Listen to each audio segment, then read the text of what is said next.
Today, this is a speed limit which is unlikely to be adhered to at Kames Motorsport Complex in Muirkirk, Ayrshire, as the University of West of Scotland Motorsport Engineering students put their skills to the test for the first time at the track.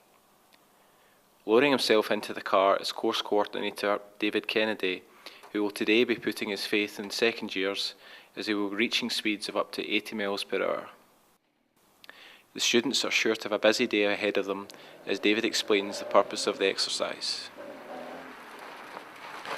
It's about getting what we call the setup of the car right, which is getting the wheels all pointing in the right directions to a very, very high degree of accuracy and carrying the right weights to a high degree of accuracy, and tuning things like tyre temperatures and spring rates and things like that. Lap times just manually with a stopwatch. They've been taking data directly from the car, such as tyre temperatures and tyre pressures, and they've also been downloading data from the onboard data acquisition system onto a computer.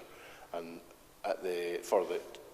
for the coursework, they've got to merge those three sets of data together, and if you're not absolutely perfect in your organisation, that can become tricky. As Jordan explains, the second years enjoyed the chance of some hands-on experience after a year of theory.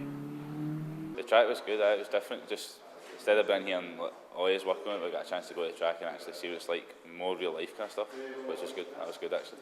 David's colleague Kenny Cameron is well aware of the risks involved in pushing the car to its limits and stresses a high work ethic is essential. Students today tend to be fairly laid back, and that was really quite laid back.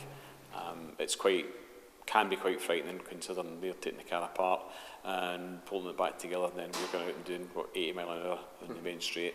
So you've got to have faith in them, and sometimes when they're too laid back, it's difficult to have faith in them. They should have organised this all from the very beginning, so they would take charge and do everything themselves. Now we expect, they're only second year, so we expect to actually put a bit of an input into them to help them along, but perhaps they may want to put more of an input in than we really would normally expect.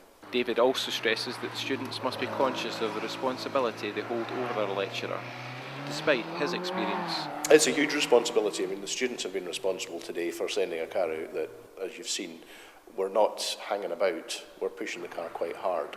If there was a mechanical failure due to something that they'd not done correctly, there could be a fairly big accident as a result of that. The team today weren't as enthusiastic in terms of their organisation or their engagement with the task that we'd set for them today, so had to be a little harsh on them at the sort of wash-up session. But hopefully they'll take something from that. They've had their day at the track, now they've actually got to take something from the data that they've gathered and do a coursework based on that information. And the fact that they've been disorganised means that they're going to struggle a little bit more with making use of the data that they've gathered.